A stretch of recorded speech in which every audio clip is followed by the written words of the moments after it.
মসজিদ আল্লাহর ঘর, আর আল্লাহর ঘর সুন্দর এবং সৌন্দর্য থাকাই কিন্তু উত্তম। আজকে আমি তোমাদেরকে যে ভিডিওটা দেখাবো সেই ভিডিওটা হলো বাংলাদেশের মসজিদ এবং সৌদি আরবের এই মসজিদ আসলে কতটা সৌন্দর্য এবং কতটুকু পার্থক্য তাই। তো আমার চ্যানেলটা যারাই নতুন আজকে সাবস্ক্রাইব করে না থাকলে অবশ্যই সাবস্ক্রাইব করে নেবে। তো চলো বন্ধুরা আমার সাথে। আসসালামু আলাইকুম। হ্যালো বন্ধুরা, সবাই কেমন আছো? আশা করি আলহামদুলিল্লাহ ভালো আছো।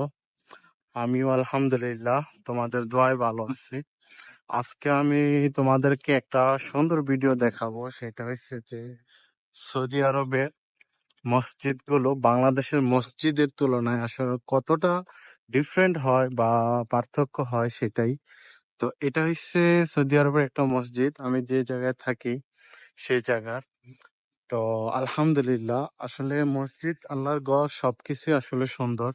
তবে বাংলাদেশের তুলনায় বিভিন্ন দেশের রাষ্ট্রের যে মসজিদগুলো সেগুলো আসলে কেমন হয়, ভিতরে তারা কিভাবে কতটুক সুন্দর করে মানে সাজায়, সেটা আসলে আজকে তোমাদেরকে আমি দেখাবো। তো তোমরা চলো আমার সাথে দেখতে থাকো। তো এটা হচ্ছে মসজিদের বাইরের অবস্থা। আর এই যে দরজাটা দেখা যাইতেছে এটা হচ্ছে মহিলাদের জন্য নামাজের জায়গা। এখানে মসজিদে মহিলারা আসে নামাজ পড়ার জন্য। তারা এখানে নামাজ পড়ে। এই জায়গাটা হচ্ছে মসজিদে মহিলাদের জন্য একটা নির্ধারিত জায়গা। আর এ পাশ দিয়ে দুই পাশ দিয়ে আসলে পুরুষেরা যায়। যারা পুরুষ তারা সবাই এই দুইটা সিঁড়ি, ওই সাইডে আরেকটা সিঁড়ি আছে, ওইটা দিয়ে যায়। তো বাংলাদেশে তো অবশ্যই এরকম নাই যে মহিলারা মসজিদে গিয়ে নামাজ পড়ে, এরকম আমি হয়তো দেখিনি, বাট হয়তো থাকতে পারে। তবে এদেশে সচরাচর সব মসজিদে কিন্তু এরকম সিস্টেম আছে, নিয়ম আছে, তারা নিয়ম করছে আর কি মসজিদে মহিলাদের জন্য একটা আলাদা ব্যবস্থা। তো এই হয়েছে সৌদি আরবের একটা পার্থক্য, বাংলাদেশের মসজিদের এবং সৌদি আরবের মসজিদের একটা পার্থক্য।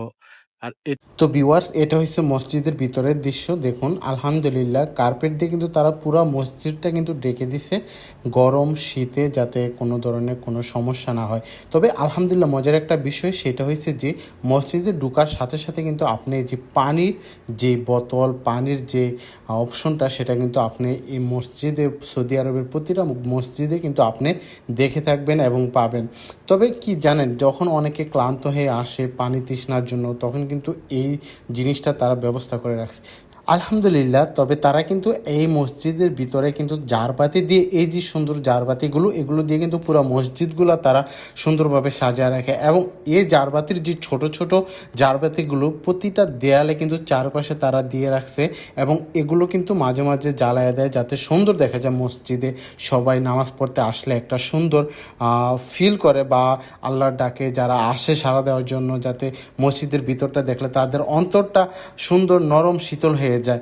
তবে বন্ধুরা, আরও একটা যেটা মজার বিষয়, এই যে বসার যে সিটগুলো দেখতে পাইতেছেন, এগুলো কিন্তু সৌদি আরবের প্রতিটা মসজিদে কিন্তু এরকম থাকে।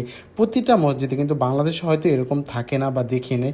তবে আলহামদুলিল্লাহ এখানে আমি যতটুকু বসেছিলাম, আলহামদুলিল্লাহ আমার খুবই ভালো লাগতেছিল।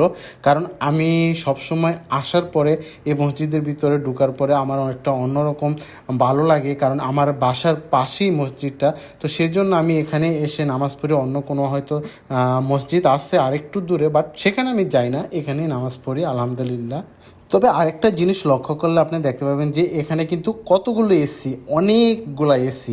এই এসিগুলো কিন্তু গরমের জন্য অনেক একটা শান্তি দেয়, যেটা সব সময় চালু করে দেয়। তো আলহামদুলিল্লাহ এখানে কোরআন শরীফ পড়ার জন্য তাদের এই যে এরকম রেলের ব্যবস্থা, যেটা বাংলাদেশে কোরআন শরীফ রাখার জন্য আমাদের বাংলাদেশের রেল হয়েছে অন্যরকম, কোরআন শরীফ রেখে যারা পড়ে, তো এখানের ব্যবস্থা হয়েছে অন্যরকম। তো আমি অনেকক্ষণ বসেছিলাম এবং আল্লাহ পাকের পবিত্র কোরআন শরীফটা বুকে জড়াই নিয়ে ধরে রাখছিলাম। এবং যখন মুয়াজ্জিন আজান দিছে ইমাম সাহেবের নামাজের আগে, আমি একটু পড়ে নিয়েছিলাম। তো এখন মুয়াজ্জিন আজান দিবে।